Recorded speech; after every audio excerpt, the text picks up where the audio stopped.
Guys, sangat mengejutkan kerana banyak kepala-kepala negara yang membela Indonesia. Kenapa bisa terjadi begitu, guys? Ayo kita sama-sama simak video ini. Mari.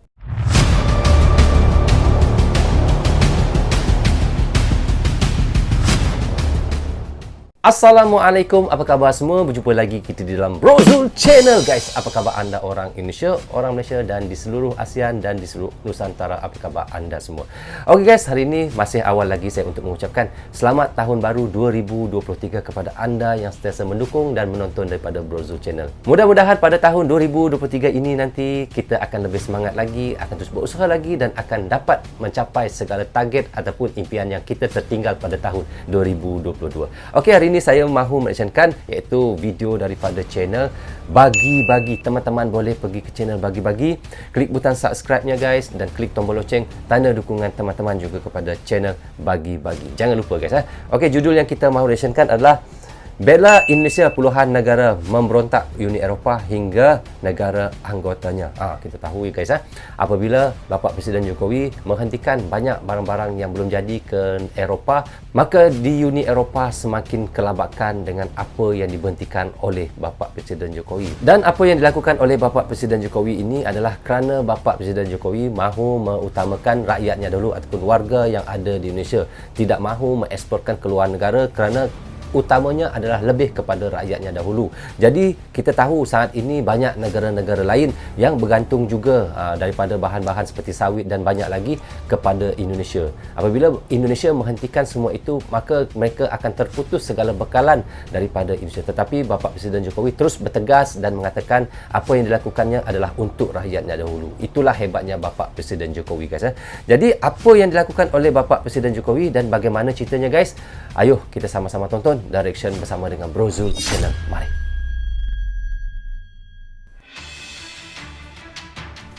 Halo sahabat Bagi-Bagi. Uni Eropa pusing, puluhan negara sudah memberontak Uni Eropa dan bela Indonesia. Hingga negara anggotanya. We love Europe. We just hate the European Union. It's as simple as that. No, you want to ban our national flags, but we're going to wave you goodbye. And we'll look forward in the future. When joining the European Union, the Polish people put their trust in the European Union. They expected the European Union to defend their rights, and rightly so. Pour l'Ukraine, c'est tangible, c'est concret, ça montre que l'Union européenne tient son engagement avec fermeté, tient sa parole. L'occasion aussi de vous dire que on a salué les décisions prises qui visent à augmenter les moyens pour la facilité de paix. C'est évidemment très important. Bagi-Bagi. Sahabat Bagi-Bagi, sungguh tidak masuk akal jika anggota dalam suatu negara memberontak, apalagi mepet ke negara musuhnya. Hal itu sudah tidak zaman lagi, karena sekarang sudah zamannya suatu negara harus bergerak sendiri tanpa adanya bantuan negara lain. Jika kita dibantu negara lain dalam membangun suatu kedaulatan, seperti di negara Australia yang dibantu oleh negara barat, pastinya tidak ada rasa kepuasan tersendiri di dalam negara tersebut. Nah, di zaman-zaman itu, sedang terulang kembali, negara yang mempunyai kedaulatan bersama negara tetangga, sekarang, sudah mulai memisah, contoh saja, seperti Rusia dan Ukraina. Tetapi, kemungkinan di pembahasan kali ini, ada negara lagi, yang mau memberontak Uni Eropa, dan malah mendukung kebijakan, yang dilakukan Presiden Jokowi, dan membelanya. Sahabat Bagi-Bagi, Uni Eropa pada Selasa tanggal 6 Desember lalu, menyetujui undang-undang baru, untuk mencegah perusahaan dunia, menjual kopi, daging sapi, kedelai, dan komoditas lain, yang terkait dengan deforestasi, membanjiri pasar Uni Eropa. Undang-undang tersebut, akan mewajibkan perusahaan, untuk membuat pernyataan uji tuntas, yang menunjukkan, bahwa rantai pasokan mereka, tidak berkontribusi pada perusakan hutan, sebelum mereka menjual barang ke Uni Eropa. Mereka, dapat menghadapi denda, yang besar, jika tetap melakukannya. Deforestasi bertanggung jawab, atas sekitar 10%, emisi gas rumah kaca global, yang mendorong perubahan iklim, dan akan menjadi fokus, pada konferensi COP15 PBB, pada minggu ini. Dalam pertemuan tersebut, negara-negara akan mencari kesepakatan global untuk melindungi alam. Negosiator dari negara-negara Uni Eropa dan Parlemen Eropa mencapai kesepakatan tentang undang-undang tersebut. Aturan tersebut akan berlaku untuk kedelai, daging sapi, minyak sawit, kayu, kakao dan kopi, dan beberapa produk turunan termasuk kulit, coklat, dan furnitur.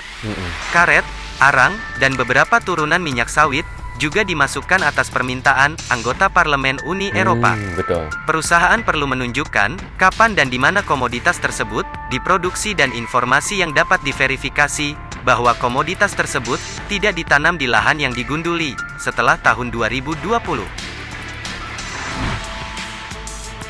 Sahabat bagi-bagi, kegagalan mematuhi aturan tersebut dapat mengakibatkan denda hingga 4% dari omset perusahaan di negara anggota Uni Eropa. Negara-negara yang akan terkena dampak aturan baru, termasuk Brazil, Indonesia, dan Kolombia, mengatakan aturan itu memberatkan dan membutuhkan biaya mahal. Mereka mengatakan, sertifikasi juga sulit dipantau, terutama karena beberapa rantai pasokan dapat menjangkau banyak negara. Di Brazil, negara yang paling bertanggung jawab atas deforestasi, beberapa lembaga advokasi lingkungan memuji undang-undang tersebut. Namun, mereka juga menegaskan bahwa undang-undang tersebut tidak cukup jauh dalam mengatur masalah tersebut. Undang-undang itu juga tidak memberikan perlindungan, seperti yang mereka harapkan, untuk lahan berhutan lainnya, yang memiliki pepohonan, tetapi bukan hutan belantara dan tertutup. Hal tersebut berarti sekitar 600.000 km persegi, hutan di Sabana Cerrado, luasnya sama dengan wilayah Ukraina, tidak akan tunduk pada hukum, ungkap organisasi nirlaba Brazil, Cerrados Institute. Wilayah tersebut adalah perbatasan ekspansi pertanian yang tumbuh paling cepat di negara tersebut. Sahabat bagi-bagi, Uni Eropa mengatakan, dalam sebuah pernyataan, pihaknya akan meninjau apakah akan menambah perlindungan untuk lahan berhutan lainnya dalam 1 tahun dan ekosistem kritis lainnya dalam 2 tahun. Kelompok kampanye lingkungan dari Brazil dan Eropa juga mengkritik persyaratannya bagi perusahaan untuk membuktikan mereka menghormati hak-hak masyarakat adat, tetapi hanya jika hak tersebut sudah dilindungi secara hukum di negara produsen. Sahabat bagi-bagi, para kepala negara tersebut, bahkan dengan terang-terangan, siap membantu Indonesia, jika kedepannya, Uni Eropa benar-benar melakukan embargo ekonomi kepada Indonesia. Hal ini diterangkan oleh Presiden Jokowi, ketika saat Indonesia menghentikan ekspor minyak sawit mentah, atau CPO, dan turunannya. Beberapa waktu lalu, Presiden menyampaikan, penghentian tersebut karena pemerintah mengutamakan, pemenuhan kebutuhan dalam negeri. Presiden mengungkapkan, menggambarkan pantauan yang ia lakukan, terdapat sejumlah negara yang sangat bergantung pada komoditas dari Indonesia, bahkan tidak bisa hidup tanpa Indonesia. Betul, ya? Oleh karena itu, Presiden Joko Widodo yang mendorong agar potensi besar yang dimiliki Indonesia, mulai dari kekayaan sumber daya alam atau SDA, sumber daya manusia atau SDM, yang diwarnai bonus demografi, hingga pasar yang besar, digunakan dalam membangun strategi untuk mewujudkan Indonesia sebagai negara maju. Jalan terjauh reformasi ekonomi bunga, dan ketika Badan Penyelesaian Sengketa, atau DSB, Organisasi Perdagangan Dunia, pada Oktober lalu, memenangkan gugatan Uni Eropa atas Indonesia terkait kebijakan larangan ekspor di WTO. Sahabat bagi-bagi, bagaimana menurut kalian? Apakah dengan kebijakan yang dilakukan Jokowi, mampu membawakan aliansi baru melawan negara barat?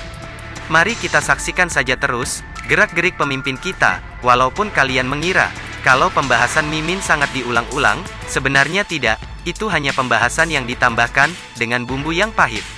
Merdekalah Indonesia seutuhnya, merdeka! Merdeka! Oke guys, kita sudah pun reaction tadi daripada channel Bagi-Bagi.